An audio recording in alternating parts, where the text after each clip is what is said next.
Acompáñame a hacer una oración. Señor, te damos muchas gracias. Gracias por este tiempo de adoración, donde reconocemos que tú eres el Señor, tú eres nuestro sustentador y también eres nuestro formador. Gracias, Señor, porque tú sigues formando a Cristo en nuestros corazones y queremos pedirte, Señor, que en esta hora tú sigas hablando a nuestros corazones.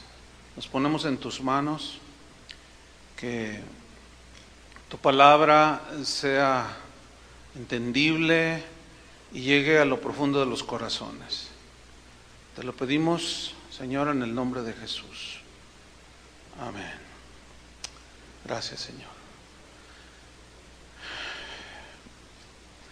En esta hora yo quiero compartirles un tema que he titulado Enfrentando la rebelión y la traición en el ministerio. ¿Qué tema me dieron? Marcos capítulo 14, versículo 18, dice así. Como ustedes ya conocen la palabra de Dios, yo me voy a ir más fluido, nada más voy a citar los textos. Marcos 14, 18 dice: y cuando se sentaron a la mesa, mientras comían, dijo Jesús: de cierto os digo que uno de vosotros que come conmigo, subrayen eso, que come conmigo, me va a entregar. Pablo dijo que una de las características de la gente de los últimos tiempos es que serían traidores, impetuosos, infatuados, amadores de los deleites más que de Dios, que tendrán apariencia de piedad. 2 Timoteo 3, 4 y 5. Apariencia de piedad, ¿qué significa? Que estarán dentro de nosotros, en medio de nosotros, comerán con nosotros, pero tendrán una fachada exterior, tendrán apariencia de piedad. Y la característica, una de ellas es que serán traidores. La Real Academia Española define la palabra traición como una falta que se comete quebrantando la lealtad y la fidelidad que se debe tener a una persona o a una causa. Sinónimos de traición son felonía, alevosía, ingratitud. Sinónimo de lealtad es rectitud, honradez, honestidad. Por consiguiente, una traición es una felonía, algo alevoso que el traidor hace, algo ingrato que se comete quebrantando la lealtad, quebrantando la rectitud, quebrantando la honradez y la honestidad. Que todo esto se debe tener hacia una persona, sea tu esposa, sea un liderazgo, sea la iglesia, en fin, hacia una persona o a una causa, en el caso de nosotros la causa de Cristo. La rebelión la define como sublevación a una autoridad y también conlleva la idea de incitar a otros para levantarse, faltando a la lealtad y a la fidelidad. Eso es rebelión. Hay muchas acciones repugnantes que los humanos cometemos, pero una de las peores es la rebelión y la traición. Estas dos cosas causan mucho dolor y desilusión en el ministerio. En la historia hay miles de traidores. Por ejemplo, aquí en nuestra historia antigua tenemos a una famosísima indígena conocida como la Malinche. Esta señora traicionó a su pueblo, se alió a Hernán Cortés, se hizo su amante y traicionó al pueblo. Cuando el emperador romano Julio César fue emboscado por los senadores romanos, porque se sublevaron, y mientras lo apuñalaban, él exclamó con horror al mirar a sus agresores y dijo: tú también, hijo mío, Brutus. No sé si ahí venga, no seas bruto. No sé. Había surgido un parricida. Se llamó Marco Junio Brutus, hijo del emperador romano Julio César. Lo traicionó. Pero a nivel mundial el traidor más famoso de la historia es sin duda ¿quién? Judas. Este hombre traicionó a su maestro. Pero esas traiciones nos demuestran que los rebeldes y los traicioneros generalmente son personas cercanas a los traicionados. La Malinche era mexica. Brutus era el hijo del emperador. Judas era uno de los 12 apóstoles de Jesús. Por consiguiente, los rebeldes y los traicioneros han sido y serán gente muy cercana a nosotros. ¿Les gusta eso? A mí tampoco. Dice Marcos 14:18,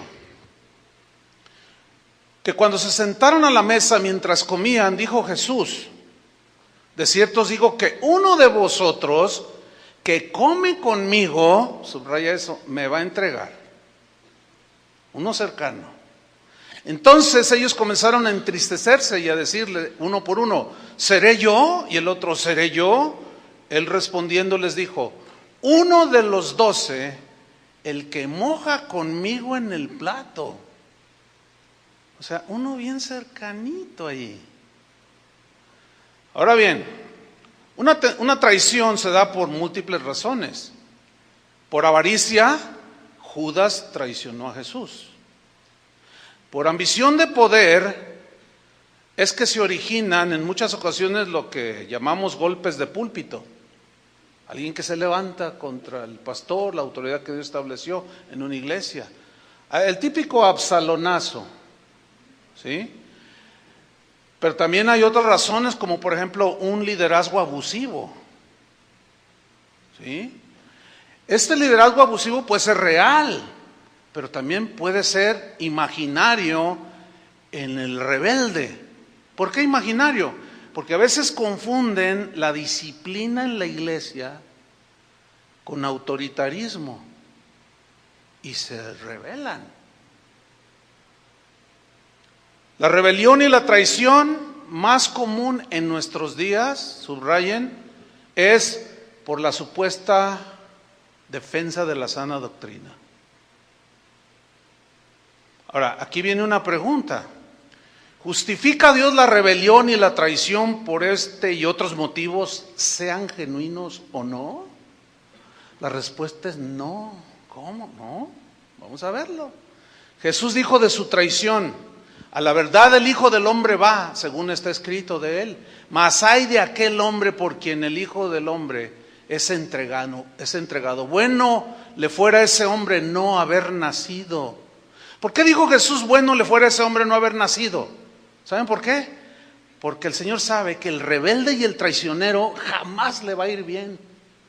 Su fin es trágico, vergonzoso. Termina en la descalificación del ministerio. Y tarde que temprano Dios los echa de su viña, a los traidores y a los rebeldes. En toda mi vida de ministerio, que ya son 37 años, para 38, no he visto a un rebelde ser bendecido por Dios. Y a un traicionero menos.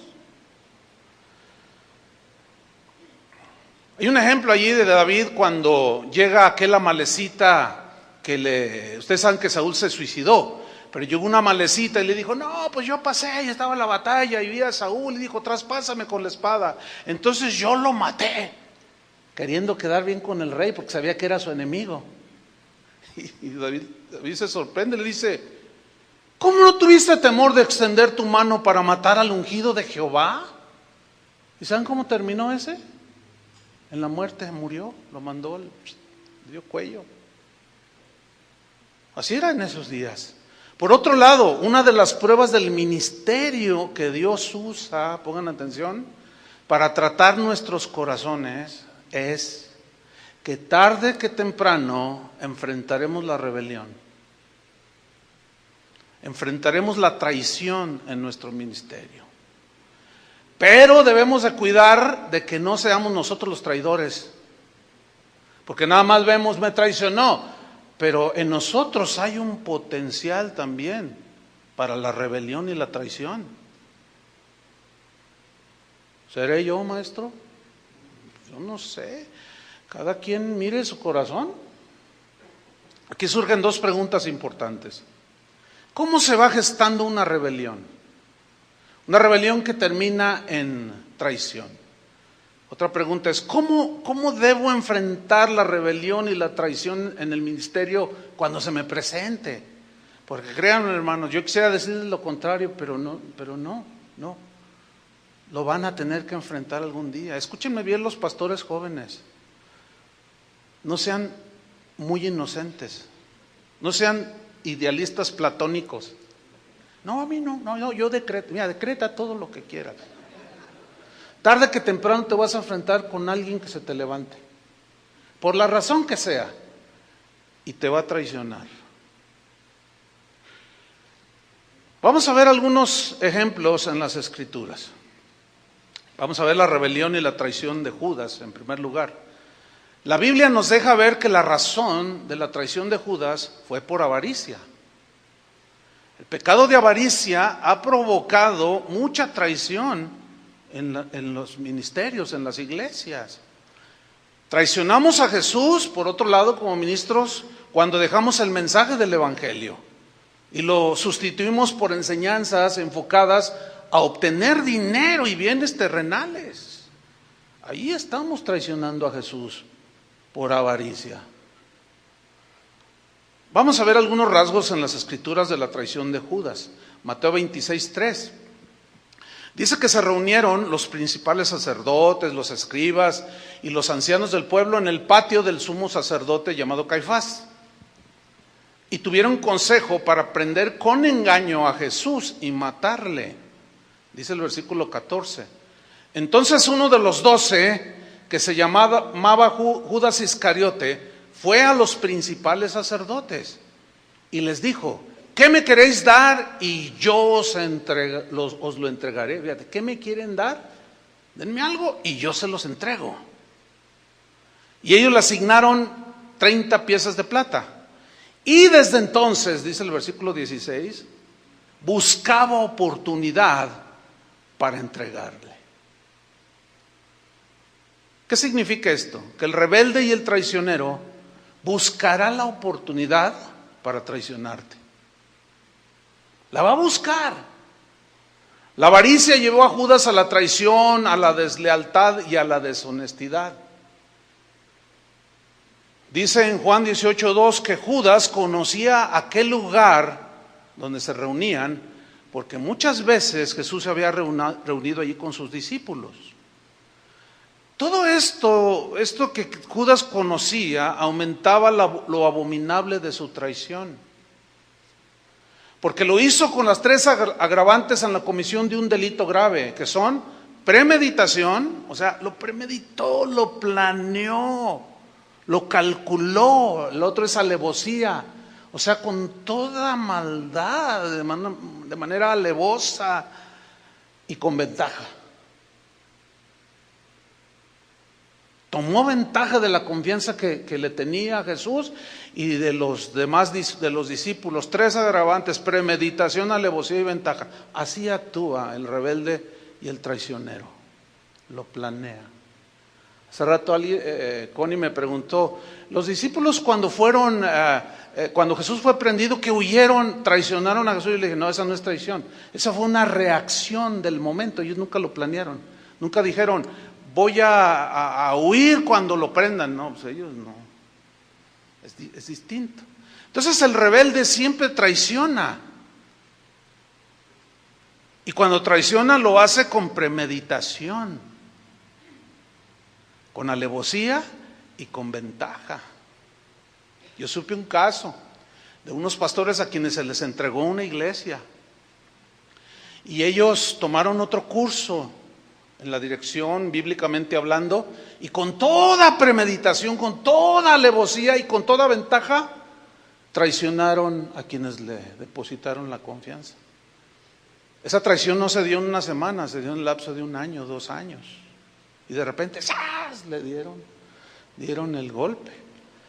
Juan 18:3 dice que Judas, pues, tomando una compañía de soldados y alguaciles de los principales sacerdotes y de los fariseos, fue allí con linternas y antorchas y con armas. Y Jesús les pregunta: ¿a quién buscáis? A Jesús Nazareno. Jesús les dijo: yo soy. Y estaba también con ellos Judas, el que le entregaba. Se pasó al bando de los que odiaban a Jesús. ¿Qué significa? Que un traidor, como el caso de Judas, que se alía a los enemigos de Jesús, se hace igual a ellos también. No solo es un traidor, sino aborrecedor del mismo Jesús. Ahora, vamos a meditar un poco en esto. En primer lugar, en la traición de Judas. En primer lugar, miren, por más de 3 años, Judas disfrutó de la presencia de Jesús. Estuvo con él.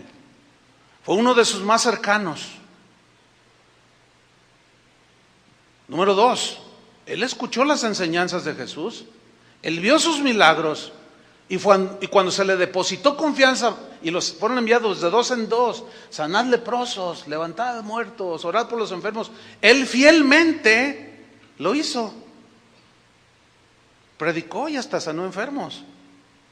Pero ahí seguía gestándose un traidor, porque nunca sacó la semilla que tenía en su corazón. Además, Jesús le había confiado el cofre de las ofrendas, y lo había puesto de tesorero. Es en esa confianza, escuchen, es en esa confianza en donde se genera una potencial rebelión y traición con los más cercanos, con aquellos en quienes depositamos confianza.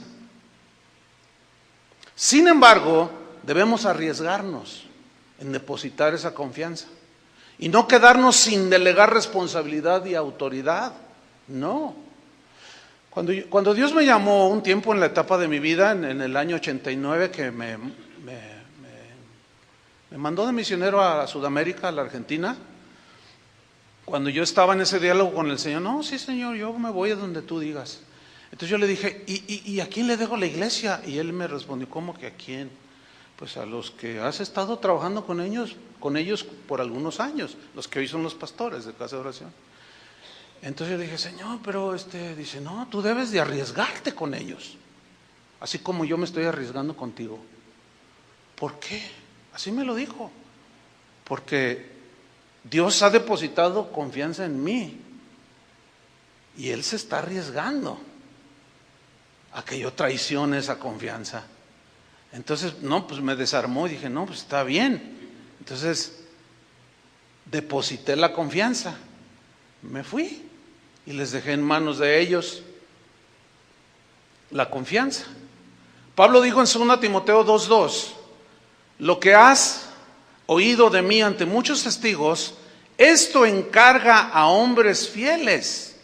Encarga, fíjate, ahí está, delegar, que sean idóneos para enseñar también a otros. Ahora, al principio de la delegación a alguien, donde tú delegas autoridad de confianza espiritual, al principio puede parecer que todo marcha bien, ¿sí? Como Judas, pues todo aparentaba bien, pero en el camino, de hecho puede iniciar una persona, podemos iniciar bien, pero en el camino pueden suceder muchas cosas en nuestro corazón. Una mala semilla en el corazón crece, que se deja crecer y conduce a la rebelión y a la traición. Es potencial, ahí está en el corazón. Entonces, tarde o temprano vamos a enfrentar la rebelión y la traición en aquellos en quien depositamos nuestra confianza. Sin embargo, escuchen, debemos delegar autoridad, porque así dice la Biblia, y confiar en los demás, entendiendo que está latente el potencial, la posibilidad de la rebelión y la traición.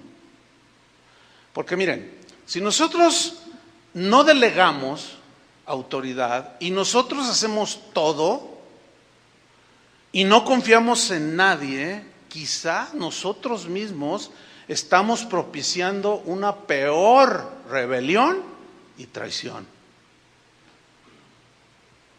Por consiguiente, es mejor arriesgar que no arriesgar, porque arriesgando está la posibilidad de traición, pero también está la posibilidad de que se produzcan buenos resultados en los delegados, ¿sí? Entonces es mejor arriesgar y lograr algo que no arriesgar y no lograr nada.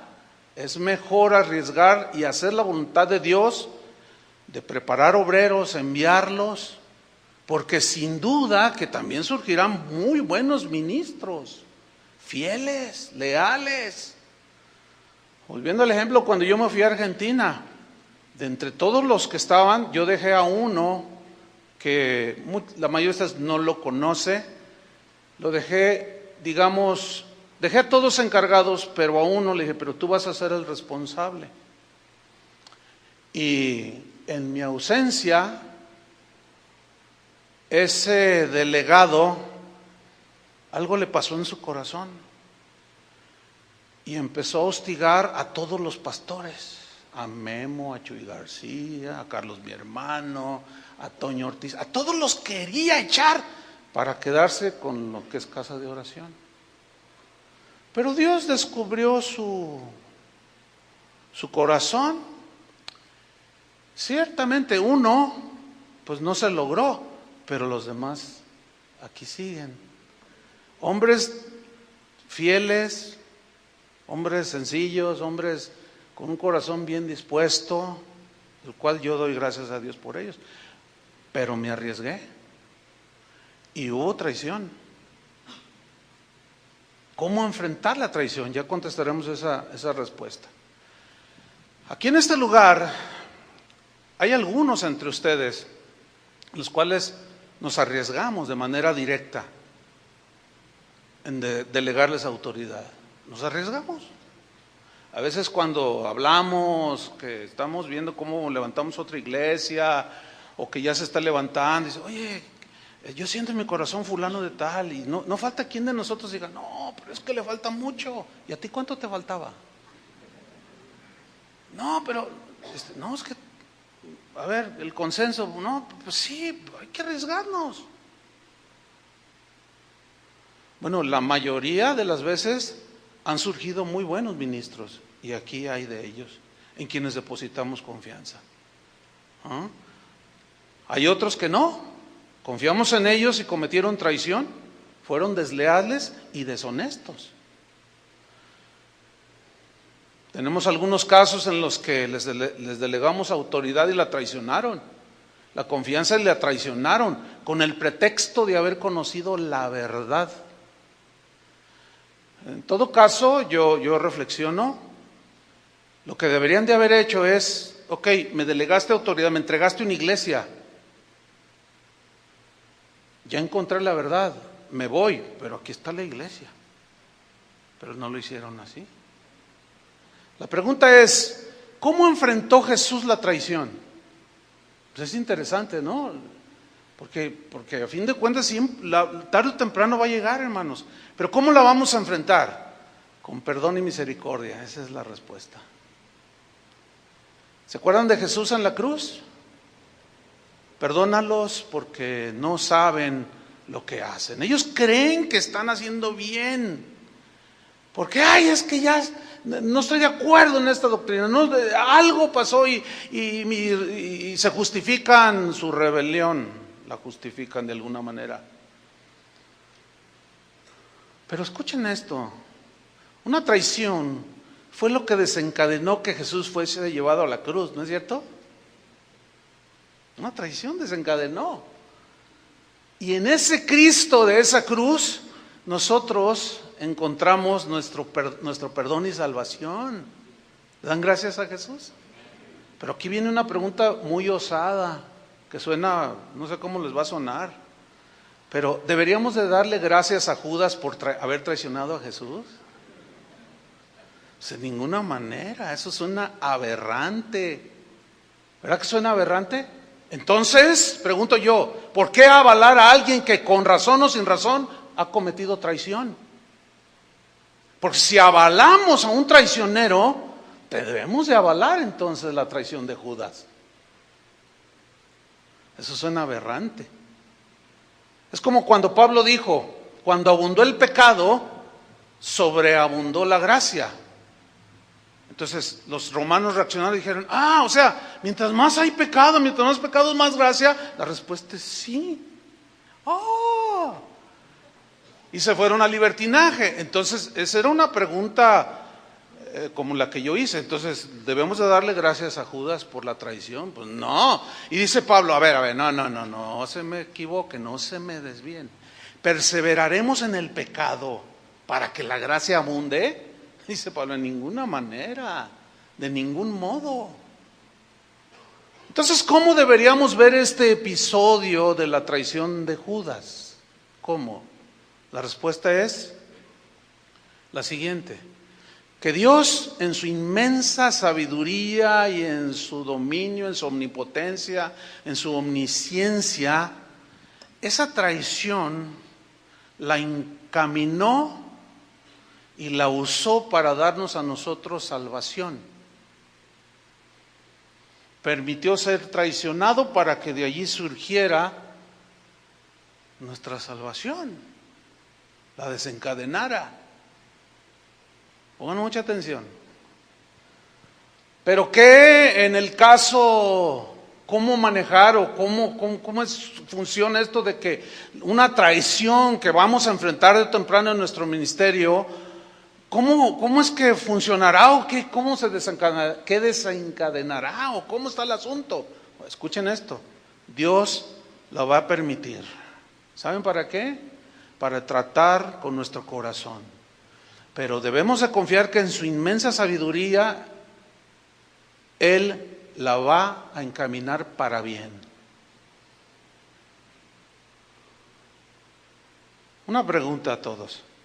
¿Usted permitiría a alguien en su ministerio, o sea, dentro de sus allegados, de sus cercanos, lo permitiría estar sabiendo de antemano que te va a traicionar? ¿Lo permitirías? Yo no. ¿Ustedes? Pues, contesten o qué.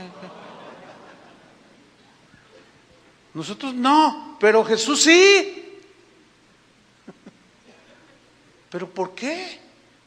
Para que se cumplan sus propósitos. Dios en algún momento en nuestra vida permitirá la traición en el ministerio. ¿Para qué? Escuchen, para tratar con nuestro corazón y a la vez para destruir el potencial traidor que todos tenemos dentro, por medio de la humillación y el dolor del conflicto. Él sí puede encaminar las cosas para bien. Nosotros no tenemos ese poder. Pero debemos hacer iglesia, debemos administrar la iglesia con los principios que están ahí. La Biblia dice que tenemos que delegar a otros. Judas efectivamente fue culpable de su traición. ¿Por qué? Porque él decidió traicionar a su Señor y lo hizo con premeditación, con alevosía y con ventaja. Pero su fin fue la muerte trágica. Ese es el fin de todo traidor.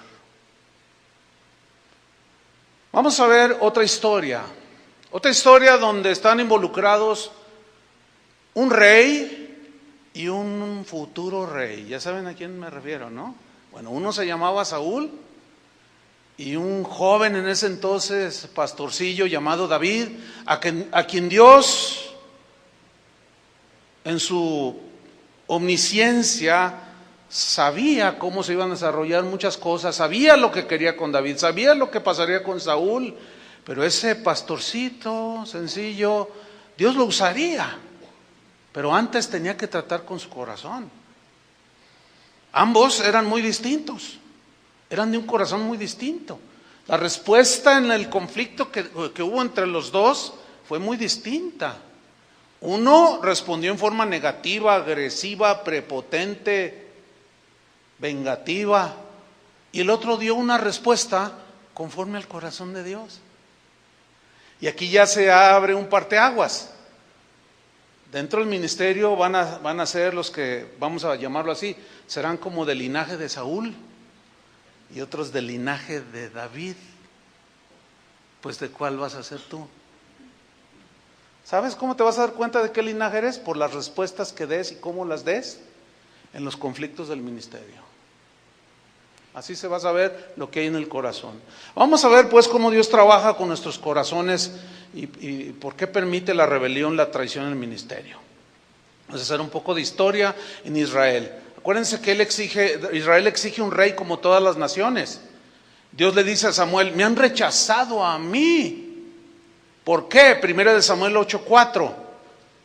Dice, porque los ancianos de Israel, dice, se juntaron para ver a Samuel y le dijeron, constitúyenos ahora un rey que nos juzgue como tienen todas las naciones.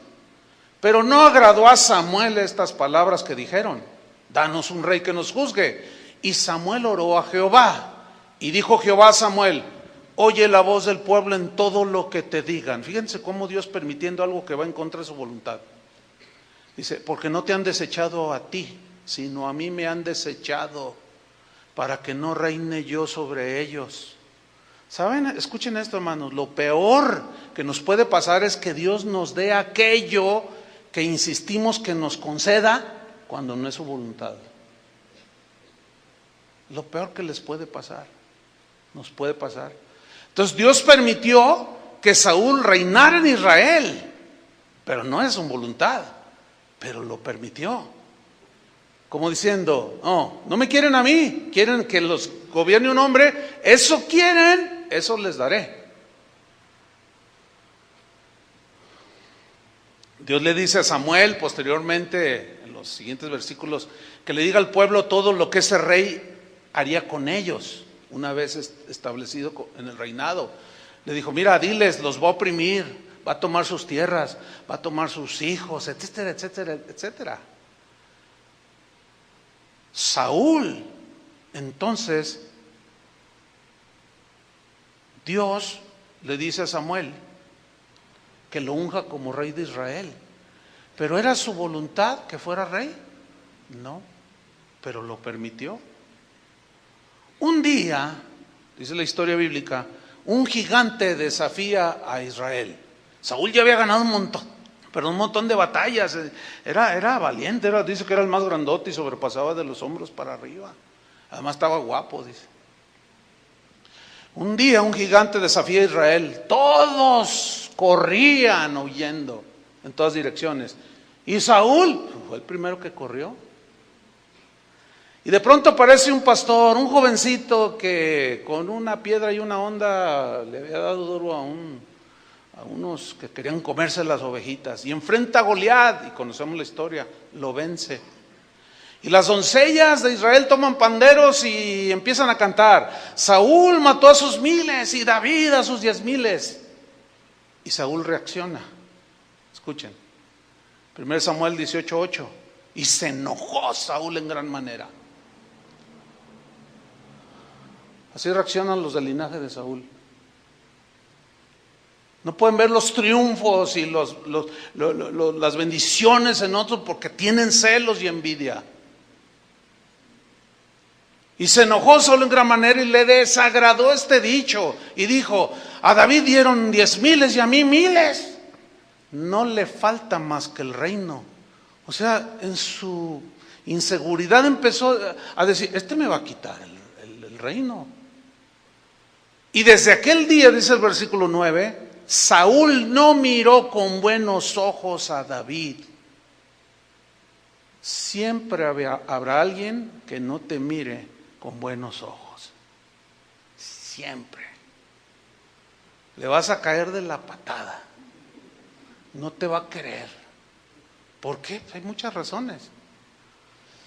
Esta reacción de Saúl puso al descubierto el verdadero corazón de Saúl. Aquí hay un principio.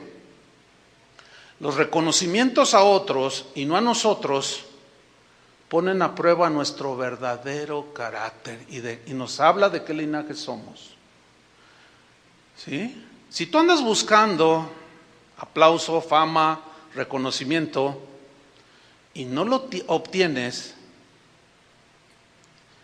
quieres que los demás lo hagan contigo, pero no lo hacen por alguna razón. ¿No será Dios tratando con tu corazón? Y luego ves que ese reconocimiento se lo dan a otro. Ahí tu corazón, nuestro corazón está siendo probado. Dice la Biblia que Saúl vivía atormentado por un espíritu malo, lo cual evidenciaba su estado espiritual. Estaba bien, se le iba la onda. Y David fue llevado ante Saúl para tocar el arpa. Era un diestro compositor de alabanzas. Y mientras tocaba, dice 1 Samuel 18:11, dice que había una lanza cercana a donde estaba Saúl. Y mientras David tocaba, dice este texto, arrojó Saúl la lanza diciendo: enclavaré a David a la pared. Pero David, dice el texto, lo evadió. Subrayen esa palabra, lo evadió. La lanza la evadió 2 veces. Pues sí, hay muchos Saúles que tiran lanzas, que desean clavarnos en la pared. ¿A quiénes? A todos aquellos que ellos no miran con buenos ojos. Por lo que tú quieras, por celos, por envidia, por lo que tú quieras. Pero te quieren clavarte o te van a querer clavar en la pared. No una vez, 2 veces. Tarde o temprano aparecerá en tu vida un Saúl. Un viejo celoso. Un tipo celoso, envidioso, soberbio, sábelo todo, que te va a traicionar. Y va a querer clavarte en la pared. ¿Y qué vas a hacer? ¿Qué vas a hacer? ¿Esquivar la lanza, pero luego tomarla y lanzársela tú también? No, claro que no. Esquivar la lanza de los Saúles traicioneros es lo que hacen aquellos que son conforme al corazón de Dios. Pero jamás regresarla, porque te harías igual que él. Dios permite pues que los Saúles tiren lanzas para tratar con tu corazón, con nuestro corazón. Pero a los Davides no se les permite, mis queridos hermanos, tirar lanzas y clavar a nadie.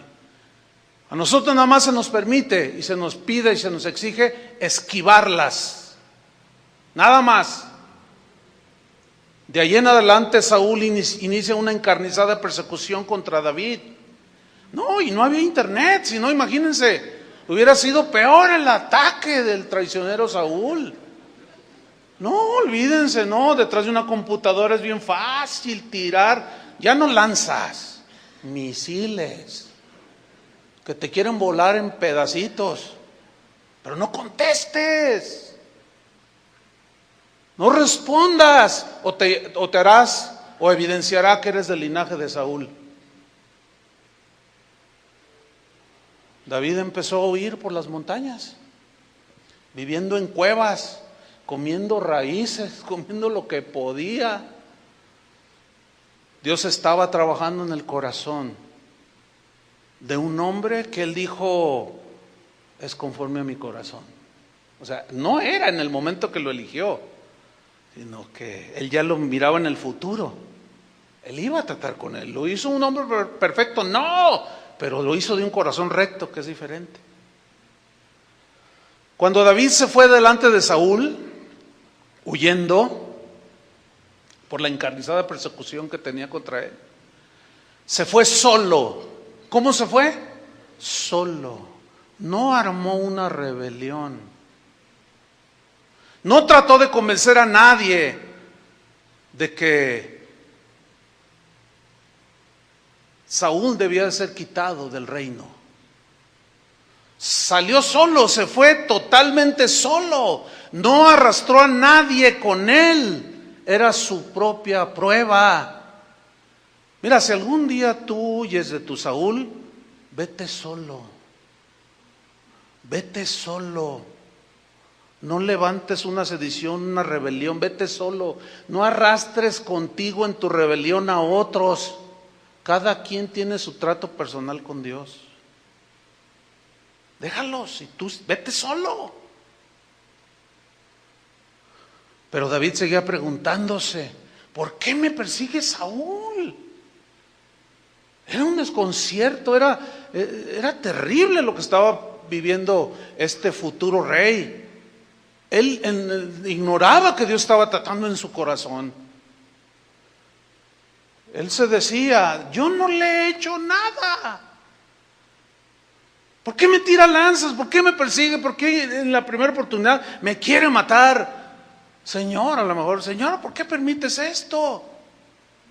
Y quizás él mismo se respondía, tal vez algún día lo entenderé, pero ahorita no lo entiendo. Y eso me recuerda cuando Jesús le lava los pies a los discípulos y Pedro se resiste, le dice, no, ¿cómo tú lavarás los pies? ¿Me lavarás los pies? Y Jesús le responde, lo que yo hago ahora no lo comprendes, pero lo entenderás después. Saúl seguía sus encarnizados ataques contra David y hasta abrió una página de Facebook para desprestigiarlo, para hablar mentiras y calumnias, para agredir la integridad de ese jovencito que era conforme al corazón de Dios, a como diera lugar, y lo desprestigió, por lo que vamos a leer más a continuación. De ahí se deduce. Él dijo cosas como, David quiere mi trono. O sea, se deduce, se entiende, lo vamos a ver. David me calumnia, y era al revés. Me desprestigia, es un ladrón, se robó mis cosas. Le calumnia. Y el David no sabía ni qué onda ni qué hacer. Dice 1 Samuel 24:1. Cuando Saúl volvió de perseguir a los filisteos, le dieron aviso diciendo, fíjate esta historia, esta parte de la historia. Le dieron aviso diciendo, he aquí David está en el desierto de Engadi. Y tomando Saúl 3,000 hombres, fíjate, 3,000 hombres, escogidos de todo Israel, se fue en busca de David y de sus hombres. ¿No te parece exagerado? 3,000 hombres. Por las cumbres de los peñascos de las cabras monteses, y cuando llegó a un redil de ovejas en el camino, donde había una cueva, fíjense esto, entró Saúl en ella para cubrir sus pies. Esta frase es un eufemismo que significa que él tenía ganas de ir al baño. Y se metió a la cueva a hacer del baño. Y dice que y David y sus hombres estaban sentados en los rincones de la cueva. Fíjate, lo andaba siguiendo y no sabía ni dónde andaba, lo tenía allí. Y así vuelve Dios locos a los locos. Entonces dice el versículo 4, fíjate lo que sucede. Entonces los hombres de David le dijeron, he aquí el día que te dijo Jehová. Eso lo inventaron, Dios nunca había dicho eso. Dice, he aquí que entrego a tu enemigo en tu mano y harás con él como te pareciere. ¿Qué sugiere esto? Sugiere que siempre habrá algunos que también están contigo, que tienen corazón de Saúl, que te van a incitar a la venganza. También debes de cuidarte de ellos. Gente que a veces es relativamente cercana, no ha faltado quien que no me diga, oye, dicen cosas ahí en internet, y pues yo conozco aquí cómo está pero yo sé que es calumnia, defiéndete, me han dicho. Defenderme. Una vez alguien me mandó un correo diciendo, pastor, tiene que defenderse públicamente porque lo están atacando, lo están calumniando, están diciendo cosas de usted. Y ya ve que hay un dicho que dice que el que calla otorga. Entonces, si usted calla las acusaciones que hacen de usted está asumiendo que son realidad. Entonces yo le dije, ay, discúlpame hermana, era una hermanita, de esas que no faltan. Y me dijo, yo le dije a esta hermanita, mira hermanita, si yo obro conforme a ese refrán, entonces yo estoy asumiendo también que Jesús, como se quedó callado por las acusaciones y las calumnias, él asumió y otorgó que lo que decían de él, que era un borracho, comilón, que era de todo, era verdad. No me venga con filosofías. A veces los refranes tienen sabiduría, pero a veces contradicen abiertamente la palabra de Dios. Y quedarse callado es lo que dice la Biblia. Y no regresar la lanza. Dice en el versículo 4, sigo leyendo, 1 Samuel 24, 4, se levantó David, o sea, incitado, fíjate, por los que le, órale, ahí está, dale duro. Mira, y aquí tengo un video de tu enemigo, públicalo y le das con todo. Y es bien fácil subirlos a tu You, ¿no?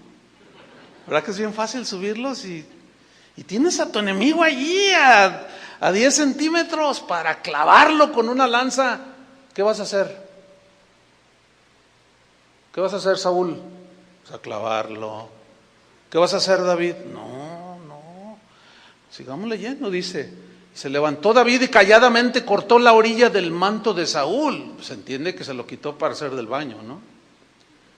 Dice el versículo 5, después de esto se turbó el corazón de David. O sea, se desconcertó. ¿Qué? El corazón. Subrayenlo. El corazón se turbó, se desconcertó, se sacó de onda. Porque había cortado la orilla del manto de Saúl.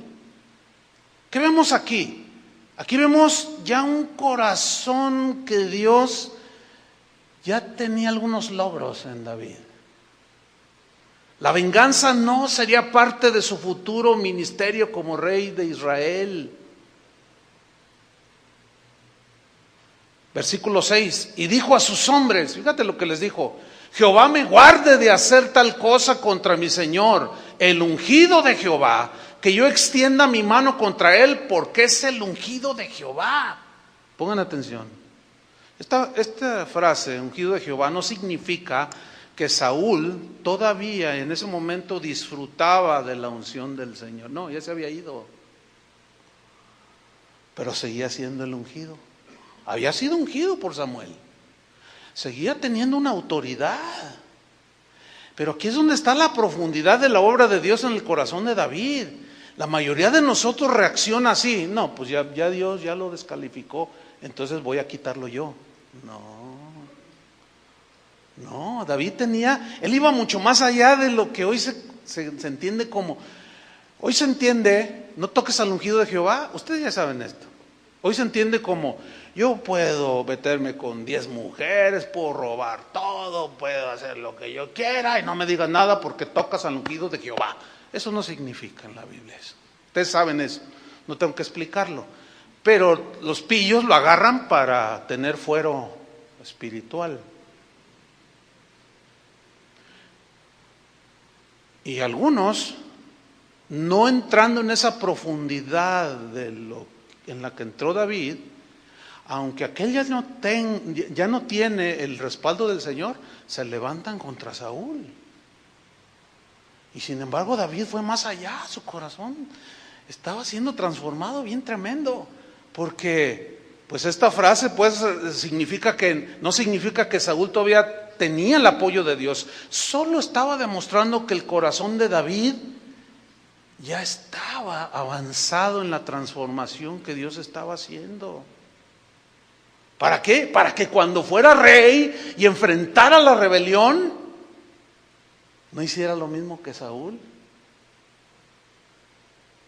La verdadera causa de los celos de Saúl es que, ahí la Biblia nos lo revela, es que él estaba consciente que Dios ya lo había rechazado. Porque en el mismo capítulo 24, en el versículo 20, Saúl le dice: entiendo que tú has de reinar. Él ya sabía. ¿Se acuerdan cuando David entró, ya después que era rey, entró danzando, y Mical, la hija de Saúl, su esposa, lo despreció? ¿Se acuerdan esa parte? Entonces él dijo: no, yo voy a danzar para el Señor. Dice: Dios me escogió en lugar de tu padre, le dijo. O sea, David sabía eso, Saúl también lo sabía, los dos sabían eso. Y Saúl aquí se lo dice: entiendo que tú has de reinar. Ahora, volvamos a 1 Samuel 24:7. Dice: así frenó David a sus hombres con palabras, y no les permitió que se levantasen contra Saúl.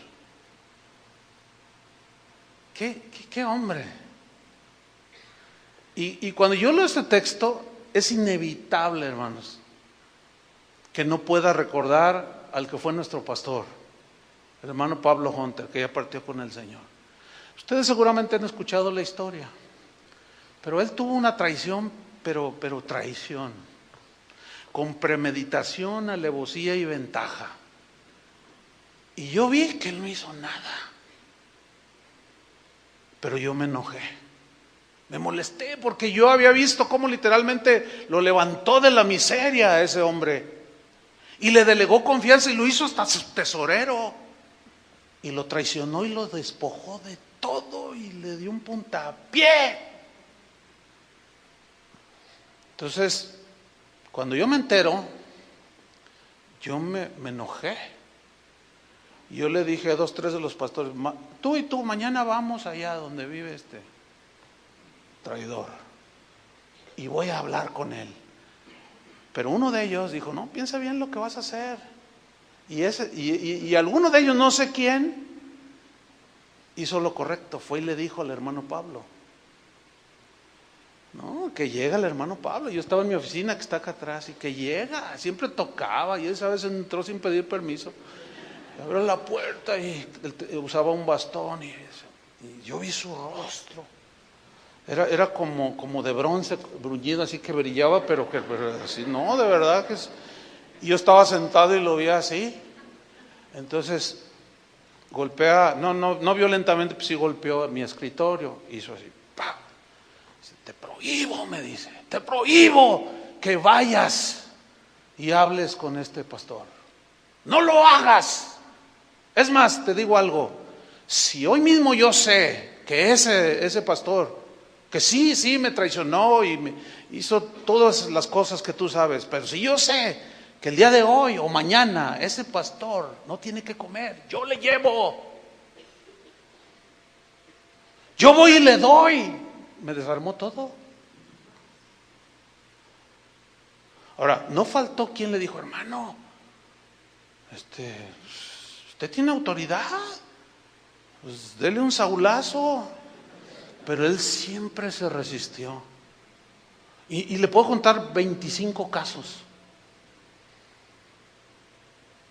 Fue un hombre conforme al corazón de David, y siempre rechazó la reacción de Saúl, siempre.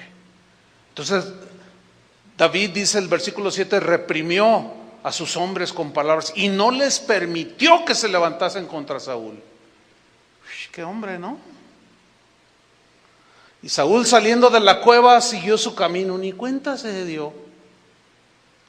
Versículo 8 dice: también David se levantó después y saliendo de la cueva dio voces detrás de Saúl, ya cuando lo vio a distancia, diciendo: mi señor, el rey, le gritó. Y cuando Saúl miró hacia atrás, David inclinó su rostro e hizo reverencia. Y dijo David a Saúl: ¿por qué oyes? Pongan atención, ¿por qué oyes las palabras de los que dicen: mira que David procura tu mal? ¿Ven cómo se hablaba de él? Iban y le decían a Saúl: no, David te quiere matar, David te quiere esto, David todo. Y él se la creía. Y David le dice: ¿por qué oyes las palabras de los que te dicen: mira lo que David procura tu mal? Aquí vemos que había gente cercana a Saúl que le hablaba mal de David. Lo mismo va a suceder con nosotros. Va a haber gente que venga y nos diga de otros. Pero no te la creas a la primera, investiga. No te dejes llevar por el comentario sin probar lo que se dice. Dice el versículo 10: he aquí han visto hoy tus ojos como Jehová te ha puesto hoy en mis manos en la cueva, y me dijeron que te matase, pero te perdoné. Oh, tú dices: wow, qué tremendo, qué corazón. ¿O no? Es que este es el corazón conforme al corazón de Dios, el corazón que perdona. Porque dije, reflexioné, pensé, dice el versículo 10, no extenderé mi mano contra mi Señor, porque es el ungido de Jehová. Y mira, Padre mío, mira la orilla de tu manto en mi mano, porque yo corté la orilla de tu manto y no te maté, le dice. Conoce pues, entiende, y ve que no hay mal ni traición en mi mano. ni he pecado contra ti, sin embargo tú andas a casa de mi vida para quitármela. Hermanos, si queremos ser conforme al corazón de Dios, no debe de haber mal ni traición en nuestras manos. Deja que Saúl sea Saúl, tú sé un David. Amén. Tú sea un David. Jesús le dijo a Pedro cuando lo prendieron: Pedro, guarda la espada. ¿Acaso no puedo orar a mi Padre y Él me enviaría legiones de ángeles? Judas siempre será Judas. ¿Te vas a poner al tú por tú con el traicionero, con el rebelde? No lo hagas. Deja que sea Dios el que trate con él y va a tratar. Versículo 12. Juzgue Jehová entre tú y yo. Miren, aquí está. Juzgue Jehová entre tú y yo, Saúl.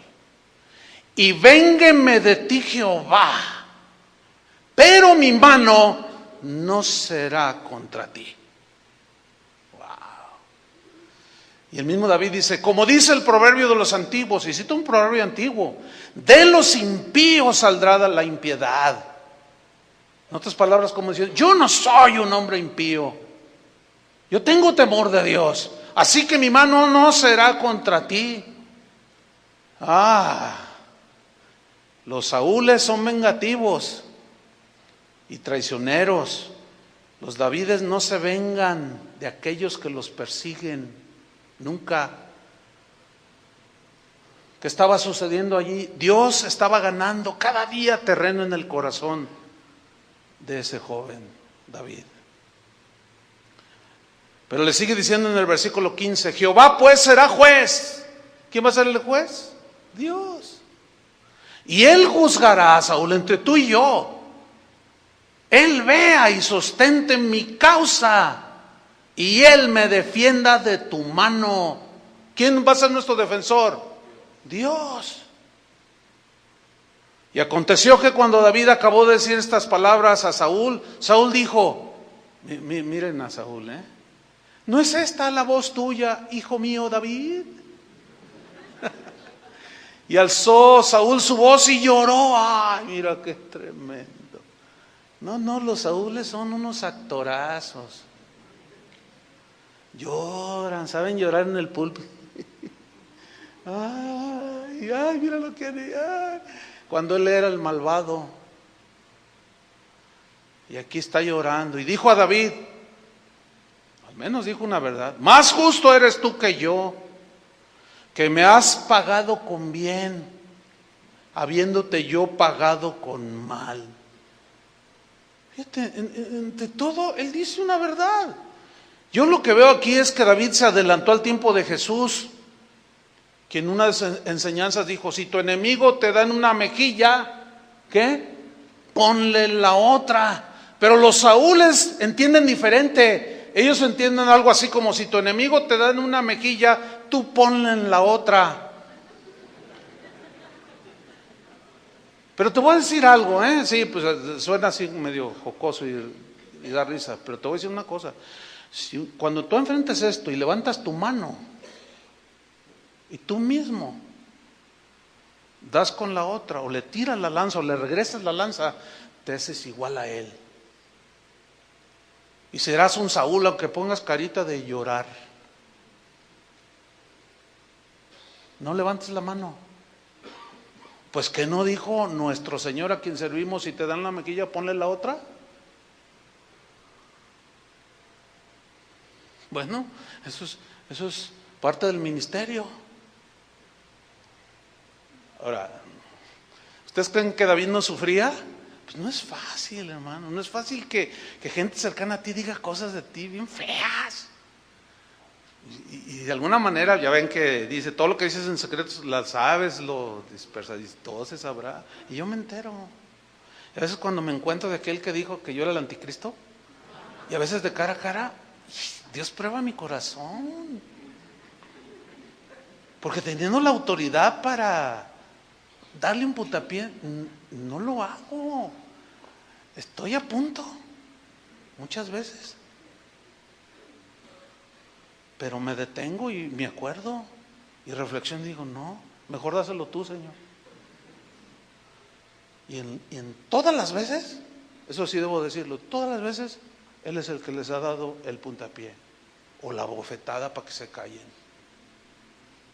Porque sea como sea, puede ser un ungido, alguien que Dios llamó y le depositó confianza. Que la traicione y que sea malandrín y que sea prepotente, desobligado, y lo que ese es problema de él. Mi problema es respetar la autoridad que Dios le delegó, pero nunca levantar la mano y le lanza y clavarlo.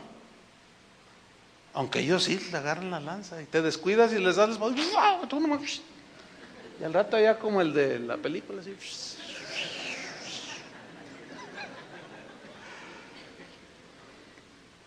David se adelantó al tiempo de Pablo, quien escribió: no paguéis a nadie mal por mal, procurad lo bueno delante de los hombres, si es posible, en cuanto dependa de vosotros, estad en paz con todos los hombres. No os venguéis vosotros mismos, amados míos, sino dejad lugar a la ira de Dios, porque escrito está: mía es la venganza, yo pagaré, dice el Señor.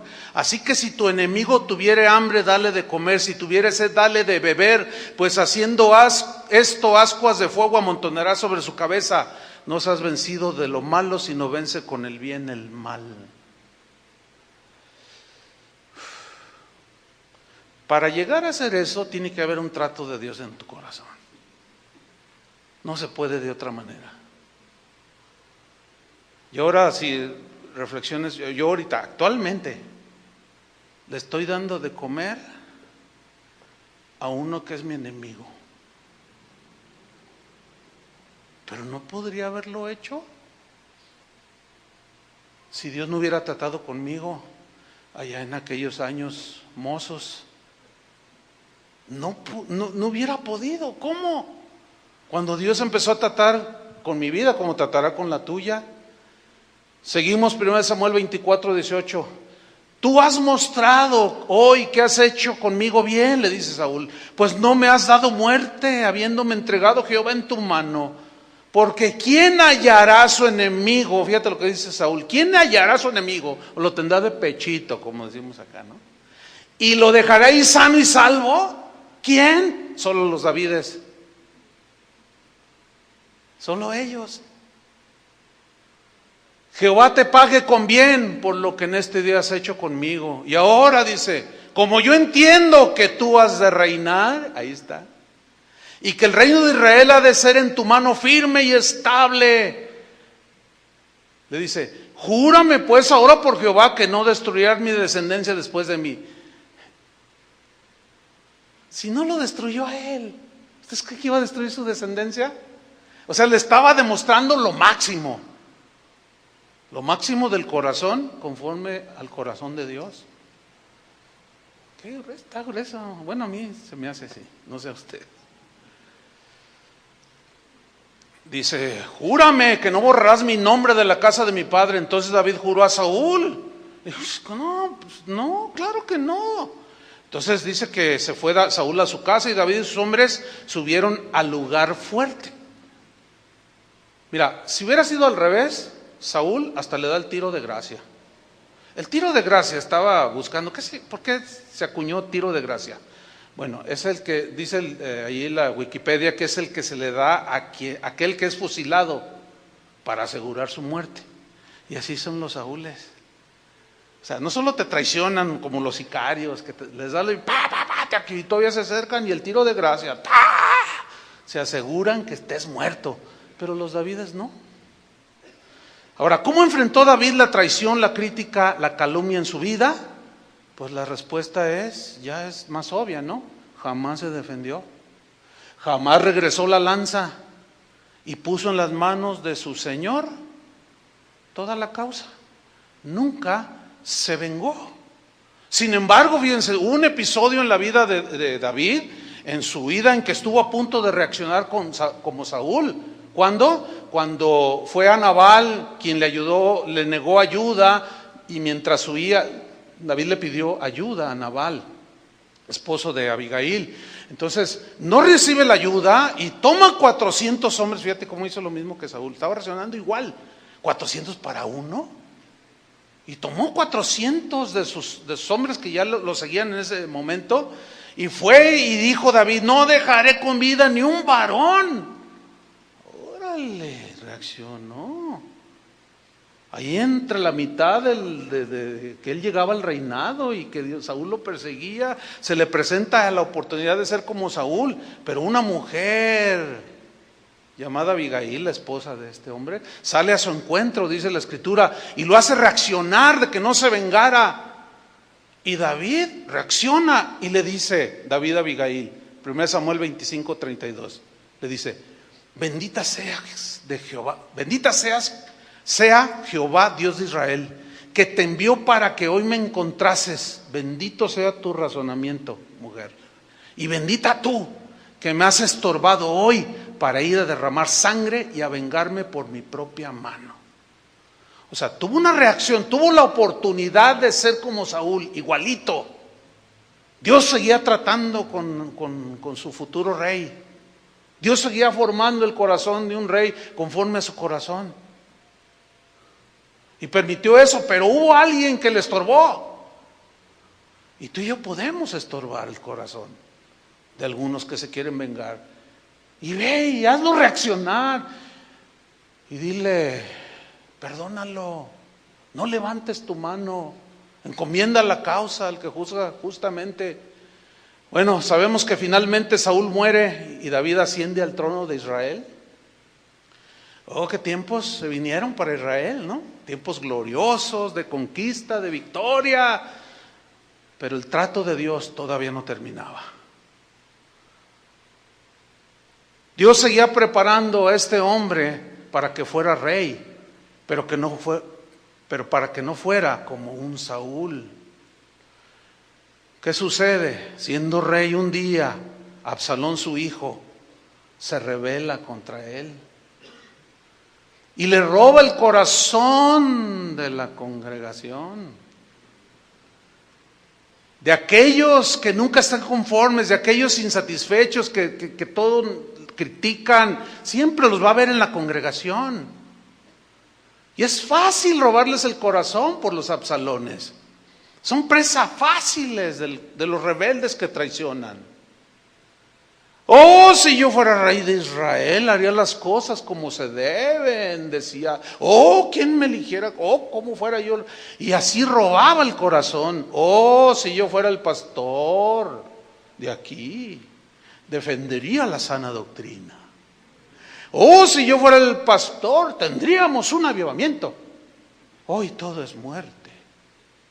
Oh, si yo fuera el pastor, los trataría mucho mejor que usted, que él los trata a usted. ¿Han oído eso? Los saúles haciendo su chamba. Absalón se rebela contra David, quiere usurpar el trono.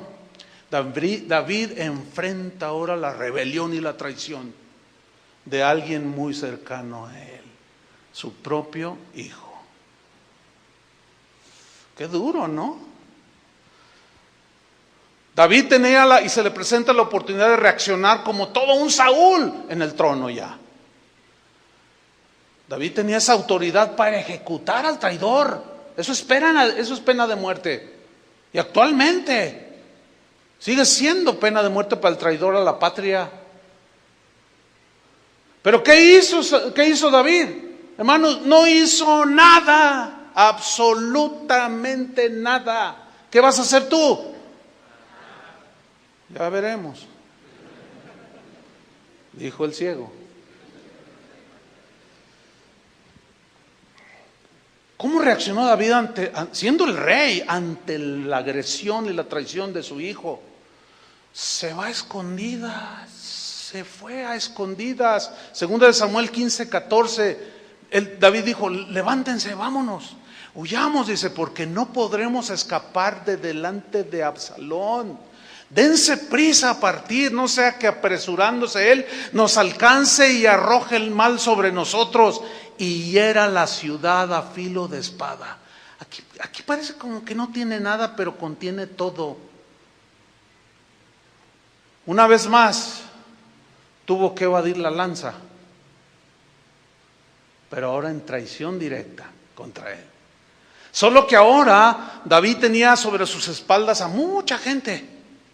Entiéndase, pastor, que pastorea 50, 100, 200, 500, 1000. Tiene sobre ti mucha gente. Y él reacciona teniendo bajo sus espaldas mucha gente. Y él no quería arrastrarlos, ni tampoco deseaba en su corazón pues ponerlos allí a merced del traidor, arrastrarlos al desastre si enfrentaba al ambicioso Absalón. Prefirió dejarle el reino que dividir el reino. Además, no era su reino, era el reino de Dios. ¿Saben? Cuando se nos ha presentado esto a nosotros como casa de oración, hemos preferido siempre dejar. Ahí está. No peleamos ni las ovejas, ni las sillas, y menos el piano. ¿Y cuántos pleitos has habido de eso? Y la gente entre las patas. O sea, suena un poco feo, pero como dice que somos ovejas, las ovejas tienen patas, ¿no? Entonces, entre las patas, ¿no? Todos pisoteados, no me importa, pero yo aquí mando, pues yo ya tengo mis 200 como Coré. Dice 2 Samuel 15:30, y David subió la cuesta de los olivos, mire, y la subió llorando. Sí, llora todo lo que quieras, te hace bien. Llevando la cabeza cubierta y los pies descalzos, también todo el pueblo que tenía consigo cubrió cada uno su cabeza e iban llorando mientras subían. Y dieron aviso a David diciendo, Ahitofel, y a todo cercano a él van y le dicen, Ahitofel está entre los que conspiraron con Absalón contra ti. Entonces dijo David, ¿qué hizo David? Él tenía soldados, él tenía todavía la autoridad, el poder, pero no quiso pelear para que los inocentes no fueran asesinados. Entonces David, ¿qué hizo? David oró y dijo, entorpece ahora, oh Jehová, el consejo de Ahitofel. ¿Se acuerdan cuando Israel se rebeló contra Moisés? Hazte un lado porque los quiero fulminar. No, y se postra, no. Y empieza a orar por ellos. Esa es la mejor medicina. El corazón de Moisés había sido transformado por 40 años, durante 40 años en el desierto. Ya les hablarán del desierto también. El corazón de David, no. Este tipo cometió errores bien feos por la imperfección humana. Pero esto habla de un gran corazón, pero un gran corazón que fue formado por Dios. ¿Qué hizo David entonces? Se fue a un monte. ¿Saben a qué se fue al monte? A adorar a Dios. Los traicioneros matan, los Davides adoran a Dios ante la rebelión y la traición. Y ahí no quedó la cosa, los ataques arreciaron. Déjenme leerle 2 Samuel 16:5 en la Nueva Versión Internacional. Dice, un hombre de la familia de Saúl, qué curioso, ¿no? Llamado Simi, no sé si será el doctor, Simi, hijo de Gerá, se puso a maldecirlo y a tirarle piedras a David y a todos sus oficiales. Y en sus insultos, Simí le decía al rey, largo de aquí, o sea, a David, largo de aquí, asesino, canalla, el Señor te está dando tu merecido por haber masacrado a la familia de Saúl para reinar en su lugar. ¿Fue así? Nunca. Pero miren lo que pensaba la familia de Saúl, que sí. ¿Por qué? Porque Saúl siempre insistió en que sí le había hecho a David algo y nunca se lo había hecho. Pero este hombre siempre creyó, se murió creyendo que David era un asesino, que David había hecho mal. Y no era cierto, había hecho la voluntad de Dios.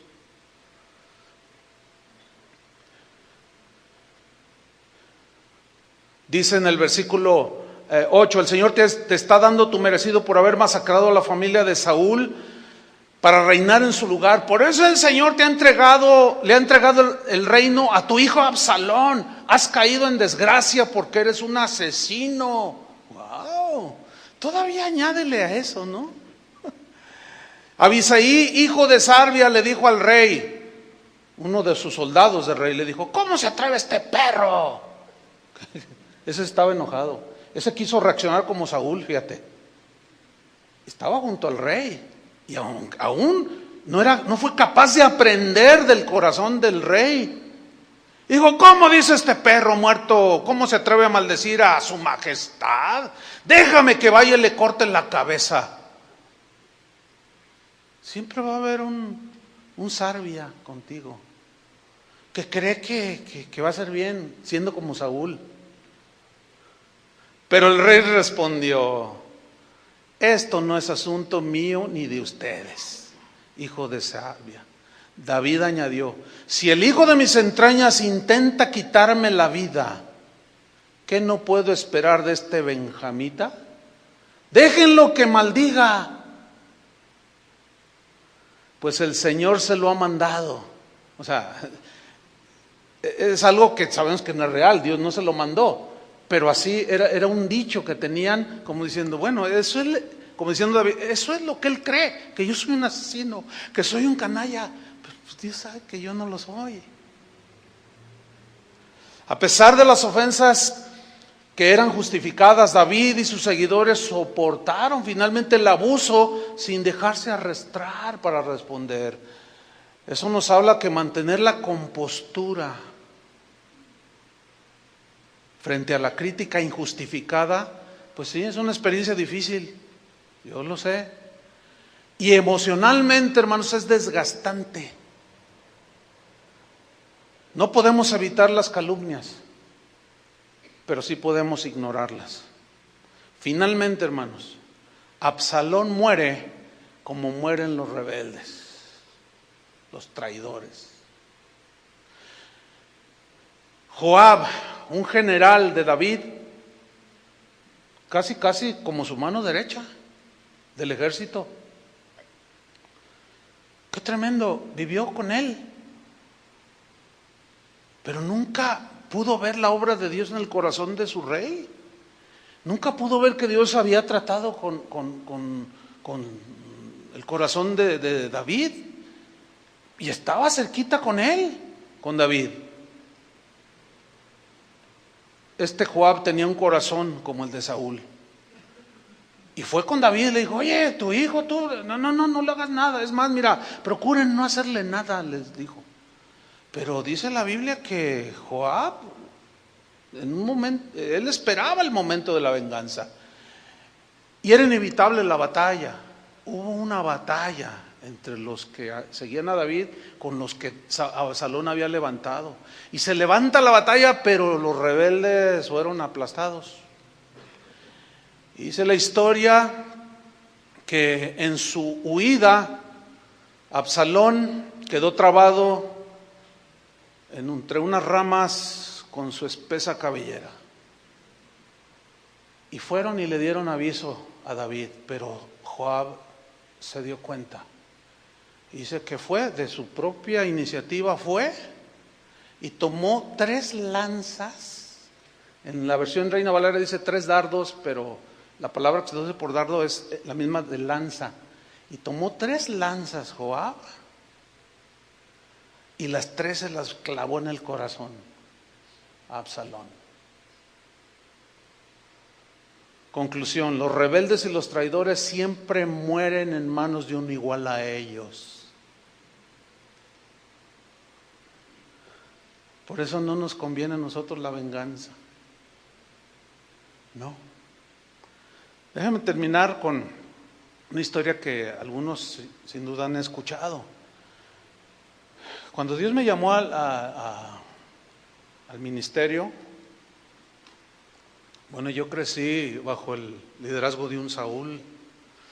Yo sé que aquí hay gente que puede tener aprecio, que me conoce, que puede tener aprecio por el que fue mi pastor, pero, o sea, mi intención no es vituperarlo, evidenciarlo, no diré ni su nombre, ni nada, ¿no? Esto sucedió hace 34 años. o más, pero fue un liderazgo muy tipo Saúl, muchas cosas feas. Pero cuando Dios nos llamó a mi esposa y a mí para iniciar lo que hoy es Casa de Oración, Él prometió apoyo y oraron por nosotros, fue público esto. Y cuando oraron por nosotros, había 3 reuniones en ese tiempo en la iglesia, y en las 3 Él dijo: vamos a apoyar al hermano Chuy, que el Señor se lo lleva, y que dice, pero vamos a recogerle una ofrenda. Y recogió una ofrenda que después yo me enteré que ascendía en aquel tiempo, porque es como el tiempo de ahorita, que el peso se devaluaba y aumentaba el precio del dólar, y el administrador esa ofrenda la tomó y fue y la cambió por dólares. El mismo administrador me lo dijo, eran un poco más de $12,000. En esos años, hace 34 años de eso, con $5,000 te comprabas un auto del año. Digo, para que se den cuenta el volumen de dinero que juntó el pastor. Y cuando yo fui al siguiente día para que me diera, yo no tenía un peso. Él me dijo: ¿a qué vienes? ¿Vienes por la ofrenda? No te la voy a dar, me dijo. Si Dios te llamó, que te mantenga Él. Si Dios te llamó, me dijo, Dios te mantendrá, pero yo no te voy a dar ni un centavo. Fue una lanza que medio esquivé. Digo medio porque pues estaba joven, yo tenía 26 años, inexperto, pero hubo un misionero que me estorbó, que llegó a mi casa y tocó, y cuando lo vi, ¿qué haces aquí? Dice, vengo en el nombre del Señor, Dios me mandó para decirte, no levantes tu mano, todo está a tu favor, todo es para ti, todo es tuyo. Dice, pero no levantes tu mano contra él, ni se te ocurra hacer nada en contra de él. Pero es que como cuando David reaccionó cuando Nabal, nomás que yo no tenía 400, nomás tenía a mi esposa. Entonces, no, él insistió, ahí ni nos movimos, ahí ni siquiera lo pasé, porque ahí mismo me exhortó. Me dijo, no levantes tu mano, no hagas nada, porque no es de los hombres de Dios levantar la mano. Pero es un traidor, me traicionó. Y tú estabas ahí. Sí, yo soy testigo, pero no lo hagas, Chuy. Este es el mensaje que Dios me dijo que te dije. Y se fue el misionero y me dejó en una así como. Y empezó la lucha. Y claro, pues la herida ahí estaba. Y luego iniciamos Casa de Oración. Y Dios empezó a bendecir. Empezó la gente a llegar. Y en un año ya eran 200 personas. Y empezó a decir el pastor que bueno, así es, que es un tipo Saúl, porque así reaccionan los Saúles. Empezó a decir que yo le había robado la gente que teníamos ahí. Era mentira. Empezó a calumniar que yo le había robado instrumentos, una guitarra que yo usaba para dirigir la alabanza en ese tiempo, que yo se la había robado. Y era mentira, vil. Hasta mi papá me ajustó para comprar esa guitarra. Todo era mentira, ¿no? Unas lanzas. Pero siempre estuvo alguien que me estorbó. Esquívala.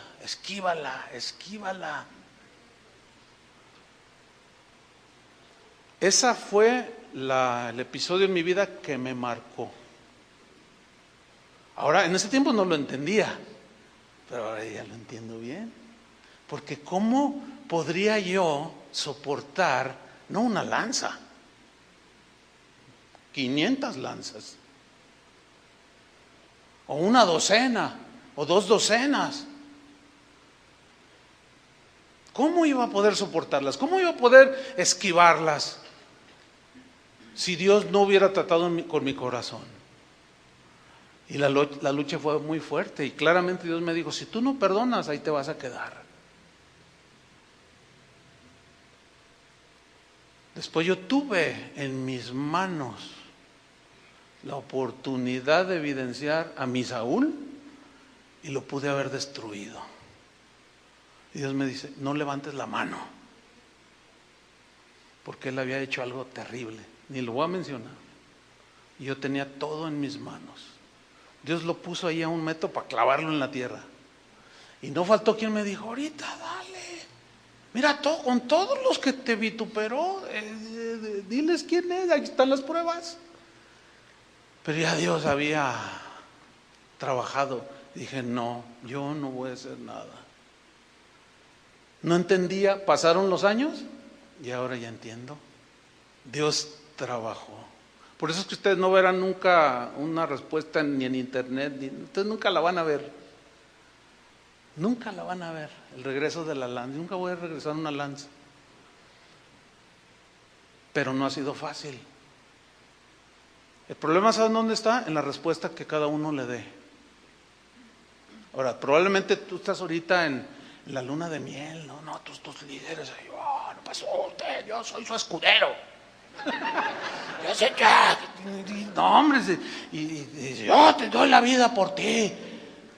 Bueno, solo Dios conoce sus corazones. No, pues qué bueno, disfruta ese tiempo, pero tampoco te vayas al otro lado, será este. No, porque aunque haya uno ahí metido, que seguramente entre tus 12 los tendrás. Por eso no eres del G12, ¿verdad? Porque no quieres un Judas, pero aún con todo. Entonces, allí va a estar, ¿qué vas a hacer? Porque tarde o temprano te va a surgir o un Saúl o un Absalón. Oremos.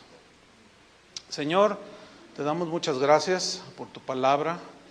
Gracias porque sin duda tú nos estás preparando, has trabajado en nuestros corazones.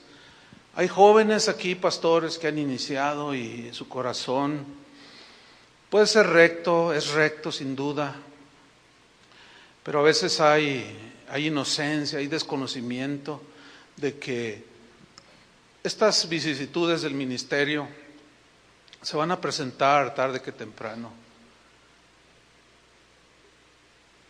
¿Cómo vamos a reaccionar?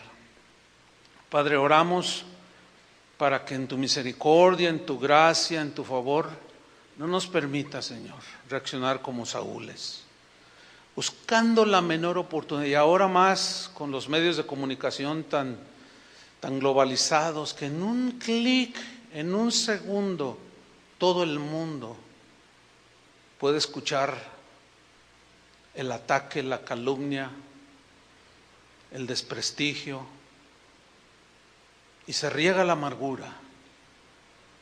Señor, no nos permitas retomar la lanza que nos pueden tirar algunos y regresarla. No. Mejor trata nuestro corazón y fórmalo conforme al corazón que formaste en David. Cometeremos errores, como sin duda sucederá también, somos humanos, pero nunca será porque tenemos un corazón o porque tengamos un corazón como el de Saúl, sino como David. Padre, fórmalo, Señor. Fórmanos, Señor.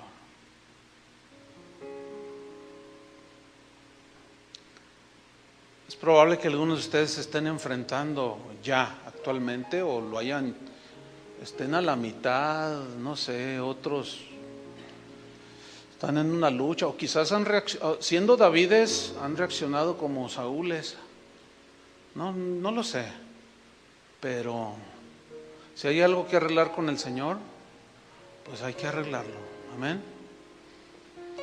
Si tú estás en esa lucha y tus fuerzas desfallecen, pues quisiéramos orar por ti, alentándote a que no levantes la mano, no hagas nada, déjalo en las manos del Señor. Y ahorita todas estas enseñanzas, una enseñanza como esta ya no es una teoría en mi vida. Yo había escuchado de recién en el ministerio, pero cuando se presenta, ahora ya es una experiencia, ya es algo vivido.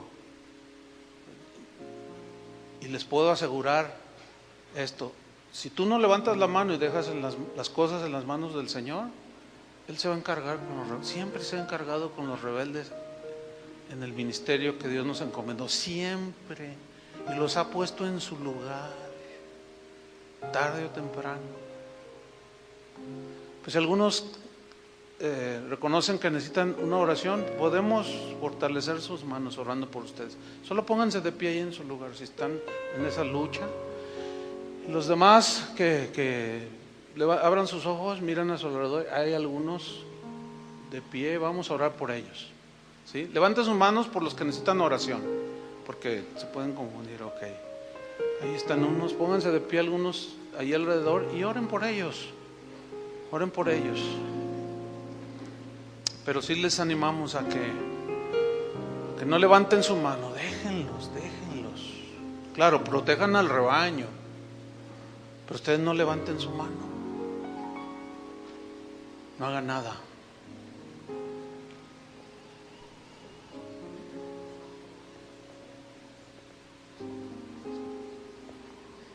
Gracias, Señor. Ayúdanos, Señor. Ayúdanos en esta formación. Ayúdanos. Que tu gracia nos sostenga, Padre. Te lo pedimos en el nombre de Jesús. Gracias, Señor. Gracias, Señor. A todos aquellos que están viviendo un tiempo hermoso de unidad, de armonía, disfrútenlo, pero estén alertas, porque en cualquier momento surge un Nabal, un Saúl, un Absalón. En cualquier momento surgen, y allí tú debes de darle una buena respuesta al Señor. Pónganse de pie todos, por favor.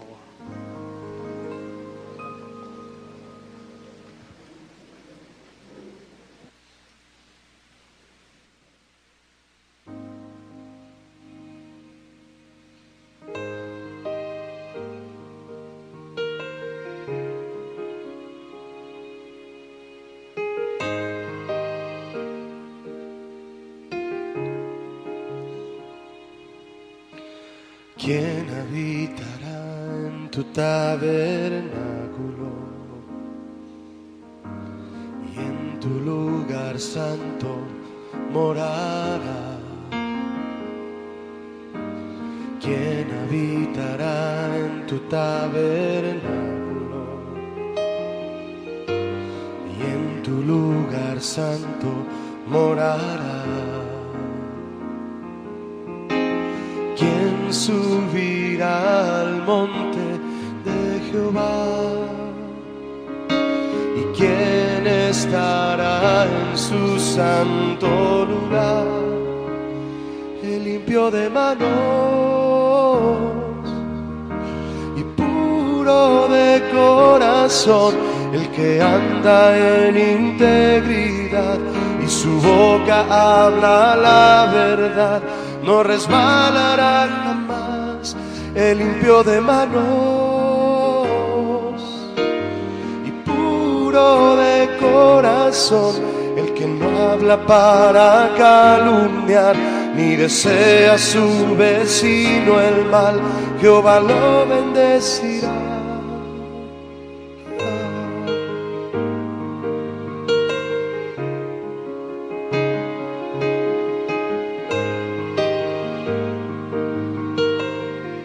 Cantemos una vez más.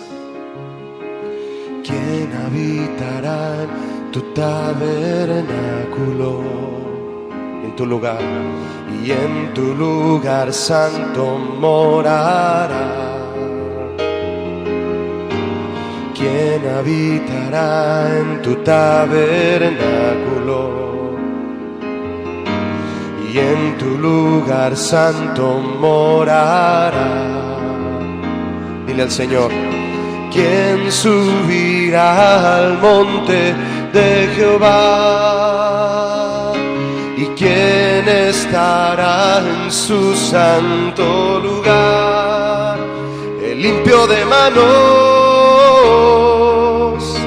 y puro de corazón, el que anda en integridad y su boca habla la verdad. No resbalará jamás. El limpio de manos y puro corazón, el que no habla para calumniar, ni desea a su vecino el mal, Jehová lo bendecirá.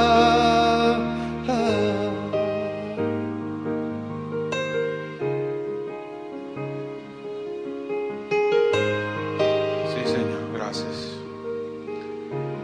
Limpia nuestras manos y nuestro corazón, Señor. En el nombre de Jesús.